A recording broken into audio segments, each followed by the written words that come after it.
मां उम्मीद थी करियां त तव्हां सभु ख़ुशि हूंदा, ख़ैरियत सां हूंदा, पंहिंजी फैमिली सां गॾु, बचनि सां गॾु। अॼु जी हिन वीडियो में आउं तव्हांखे इहे ॻाल्हियूं शेयर कंदीसि त अॼुकल्ह तमामु घणनि माण्हुनि खे इहा शिकायत आहे त असांखे निंड कोन थी अचे। उन्हनि मूंखे मैसेजिस कया हुआ की असीं पासा बदिलायूं था ऐं हिन पासे हुन पासे सुम्हण जी कोशिशि करियूं था त असांखे सुठी निंड अची वञे, लेकिन असांखे निंड कोन थी अचे। त तव्हां प्लीज़ असांखे ॿुधायो त असीं कीअं सही तरह सुम्ही सघूं, कीअं असांखे सुठी निंड अचे, असीं छा करियूं। ऐं पोइ निंड अचण लाइ करे, सुठी ऐं गहरी निंड अचण लाइ करे गोरियूं खाइनि था, दवाऊं खाइनि था। पोइ तव्हांखे ख़बर आहे की दवाउनि जा केतिरा साइड इफेक्ट आहिनि। उहो उन सां असांखे निंड त अची थी वञे, लेकिन पोइ उन्हनि जी वजह सां असांजी दिलि ते ख़राबु असरु पए थो, असांजे गुर्दनि ते ख़राबु असरु पए थो ऐं उन जा साइड इफेक्ट असांजे चमड़ी में थियनि था, असांजी स्किन में उन जा साइड इफेक्ट थियनि था।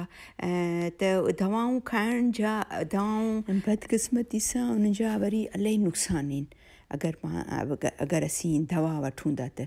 लेकिन मजबूरी हालत में असांखे दवा खाइणी पए थी ताकी त जीअं असांखे सुठी निंड अचे।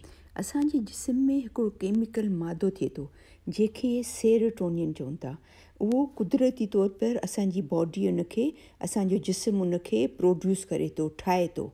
लेकिन अगरि उन सेरोटोनिन जो असांजे जिस्म में उन जो कमी हूंदी, घटिताई हूंदी, त उन जी वजह सां असांखे निंड कोन ईंदी सही। त अॼु जी वीडियो में आउं तव्हां सां इहो शेयर कंदीसि त असीं कहिड़ियूं कुदरती शयूं खाऊं, नेचुरल शयूं खाऊं, जंहिंसां असांजो जिस्म में सेरोटोनिन जो वधे, ज़्यादा जजो थिए त जीअं असांखे सुठी निंड अचे। त उन लाइ करे असांखे उहे खाधा खाइणा पवंदा जंहिंमें मैग्नीशियम ज़्यादा हुजे, जंहिंमें ट्राइप्टोफैन ज़्यादा हुजे।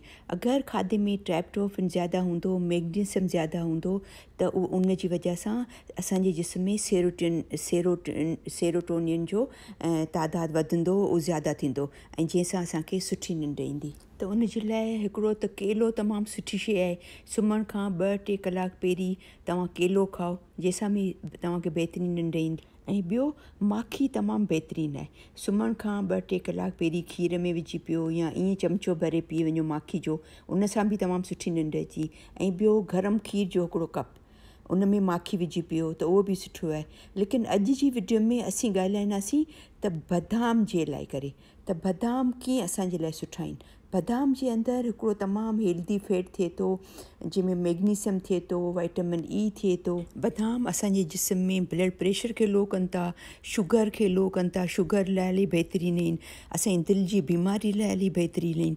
त तव्हीं सुम्हण जे लाइ करे हिकिड़ी मुठ भरे, लेकिन पूरी न, तक़रीबन 8 खां 10 बादाम, इन खां मथे न, सुम्हण खां 2 कलाक पहिरीं खाओ, या त हिकिड़ो कप बादाम जे खीर जो पी वञो, हिकिड़ो या 2 कलाक पहिरीं सुम्हण खां, ठीकु आहे न।